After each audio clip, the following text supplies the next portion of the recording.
Life doesn't always give you what you want, but sometimes it gives you exactly what you need, just in a form you didn't ask for, wrapped in pain, and delivered when you least expected it. And you've got two choices. You can see it as the end, or tabas. You can get back up and turn it into something no one saw coming, not even you. That's what resilience really is. Not pretending you're okay, not smiling through the chaos, but standing up, even when it hurts, and saying, all right, what now? What does this moment want to teach me? Because maybe that breakup wasn't a loss, but a rescue. Maybe that lost job wasn't rejection, but redirection. Maybe that broken ankle wasn't bad luck, but life literally forcing you to slow down and write that book. And I'm not saying this because I've mastered it. I'm saying it because I've lived it, because I've hit the ground hard over and over. And yeah, it sucks. But staying down, that's never where the story ends. You get back up, bruised, changed, wiser, lighter, maybe still limping, but moving. And that's what it's all about. Not avoiding the fall, but owning the rise. So the next time life cracks your ankle, steals your money, breaks your heart, or rips the rug from under you, breathe, feel it, cry if you need to, and then stand up. Not because it doesn't hurt, but because you've got more to do. You don't lose when you get knocked down. You lose when you stay there. So let's be honest. Most people don't end up in coaching because things are going great. They get there because somewhere, something's stuck inside, outside, or both. That was me years ago. Company in chaos, emotions all over the place. And then my coach asked, would you be open to resilience training? And I remember thinking, resilience? Isn't that something for people who can't cope? I mean, I'd been through a lot. I'd survived. I'd built a business. I'd failed, rebuilt, fallen again, climbed back up. But surviving isn't the same as processing. And pushing through isn't the same as letting go. Turns out, resilience wasn't about being bulletproof. It was about not overreacting to every little bump in the road. And that was exactly my problem. I could handle massive crises, but one missed deadline, one wrong email, one colleague who didn't meet my impossible standard, boom, nuclear meltdown, over envelopes worth $50. Yeah, that bad. And what I learned in that resilience course wasn't rocket science. It was one simple thing. Not everything has to mean something. But that's what we do, right? A friend doesn't text back. A colleague forgets a detail. Someone cuts you off in traffic. And within seconds, your brain fills in the blanks. They're lazy. They don't care. They're out to ruin your day. Meanwhile, they're just busy or tired or human.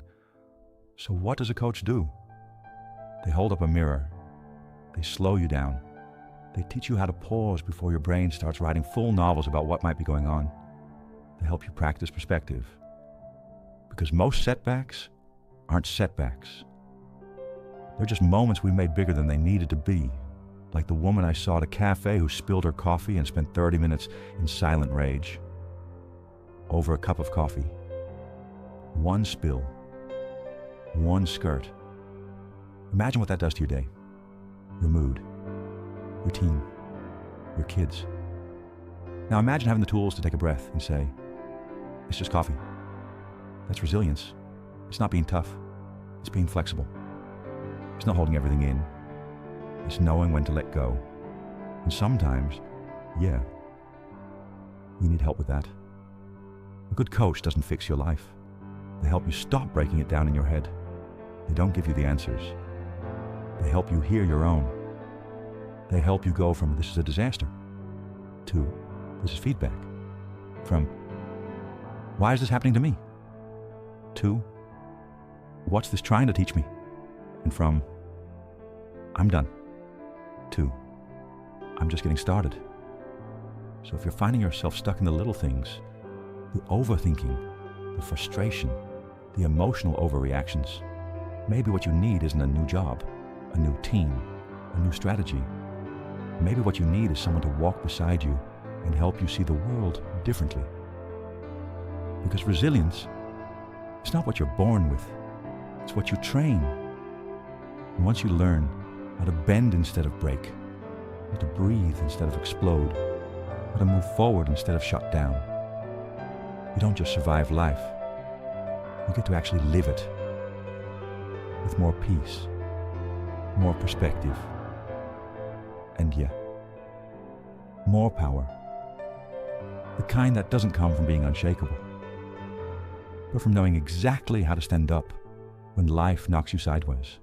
Because once you've learned how to get back up, the next question is, how do you stand in front of someone else who's trying to knock you off your path?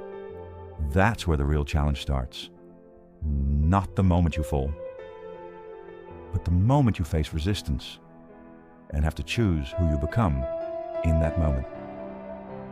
This morning, I stood in the drizzle watching a group of teenage boys chase a football like their life depended on it.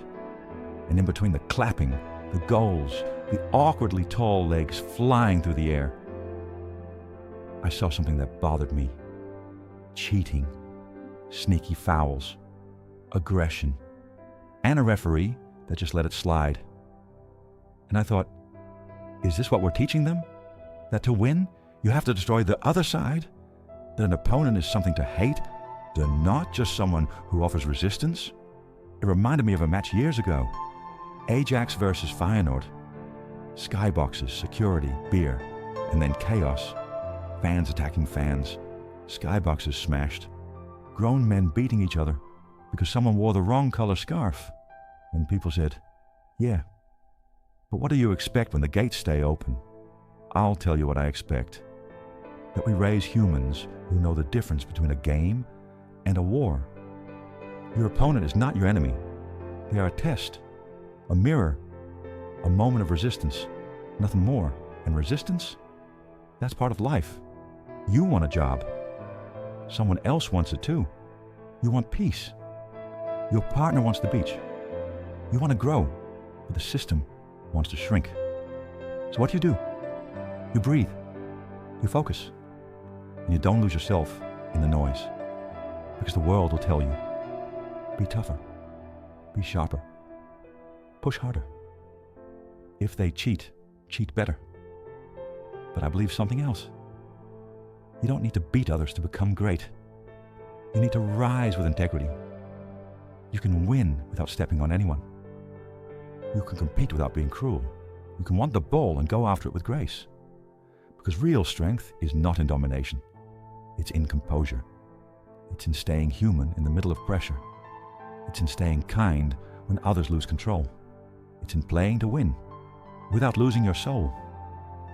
So whether you're on a pitch, in a boardroom, in a tough conversation, or just in traffic on a Monday morning, remember this. Resistance is part of the game, but who you are when you face it, that's the legacy you leave behind. And once you've learned how to stay standing, even when the world pushes back, once you've stopped seeing resistance as an enemy and started seeing it as fuel, there's only one thing left to do: building. Because some people crumble when a crisis hits. Others, they create. Not because they had a business plan ready, not because they had funding, but because they had no other option. Pressure either breaks you, or it makes you inventive. And the truth is, most breakthroughs happen when your back is against the wall, when the water's rising, when the doors are closed, when your old income is gone, and Netflix is no longer a solution, but a sedative. That's when something flips. That's when ideas surface, like the couple in Portugal who lost their interior design business overnight, left with nothing but a shed full of luxury furniture and a love for cooking. So what did they do? Opened a restaurant in the shed. No Michelin stars, just wine and guts and fire. Now, they're fully booked every day because crisis didn't kill them. It unlocked them. Or think about the yoga teachers who said, online lessons? That's not for me. Until lockdown came. And suddenly, it was for them, or it was nothing. And those who adapted, who grabbed their webcam and lit a candle and said, okay, I'll try. Those are the ones who made it. Because that's what entrepreneurship really is. Not capital, not strategy, but the willingness to solve a new problem when the old ones disappear. It's not always sexy. Sometimes it's selling Obama cornflakes when your Airbnb idea isn't paying the rent yet. But that's the game. You build what you can, so you can build what you want later. And here's what I've learned. If your idea needs money to start, it's not ready yet. You don't need investment. You need creativity. You need grit. You need to ask better questions.